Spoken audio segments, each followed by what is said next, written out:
Hello, my name is Kathy, and I run the print shop sometimes, especially for the school tours during Kansas Week. And I'm just going to kind of show you how a poster's printed. First, I want to show you, this is our print shop. This is how it would have looked back in the 1880s, 1870s back then. They used a big printing press to print their papers on. They used all these letters, pull them out one at a time. Nowadays, it's totally different. Everything's computerized now. You don't see any of this equipment in a modern print shop. In fact, you won't even see the printing press in a lot of the modern print shops. But of course, back then they didn't have electricity. They didn't have any of the technology we have today. So everything had to be done by hand. And it worked kind of like a giant rubber stamp. You know how when you get a stamp and you put ink on it, then you stamp it down on the page and you pull it back up? The image on the stamp itself is backwards, but on the page it's forwards. That's exactly how this works.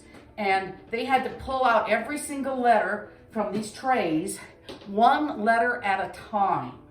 And it had to be backwards. And the letters you see there are itty bitty teeny tiny, or they're big compared to the itty bitty teeny tiny ones they used back then.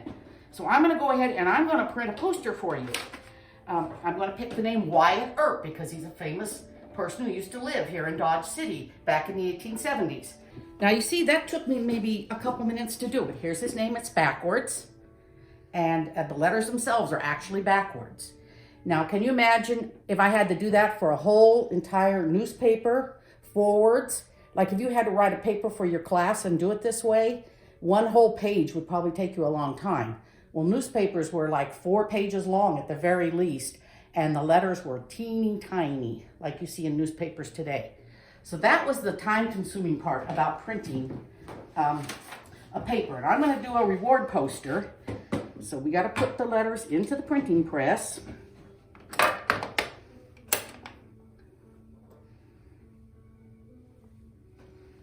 And there are no magnets or anything. These things, if I drop them, whoops, they are going to go all over the place. Now, we put the letters in the press and we get them nice and tight because we don't want them moving around. And then we make them nice and even. So I'm gonna tamp them down with a block. Now, if I were doing this for real, like they did back then, I would have to typeset everything. That's what it's called when you put these letters in the press like this. And every letter you see in the poster would have to go in here. Well, that would take me all day. And we don't have time for that. So I'm gonna go ahead and I'm gonna put ink on these letters.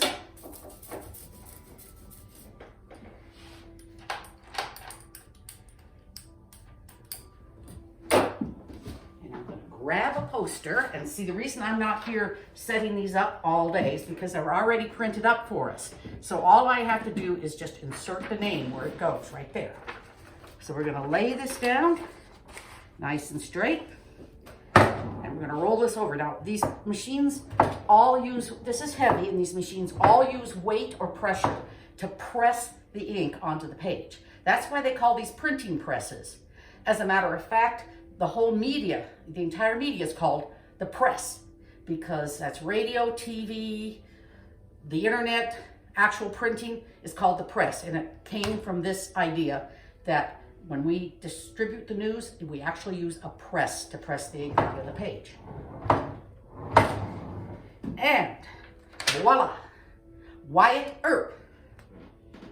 I want you to know that on our Facebook page, the Boot Heel Facebook page, there is a downloadable version of a reward poster, and you can draw whatever you want in the big square, and you could put the person's name in the little square.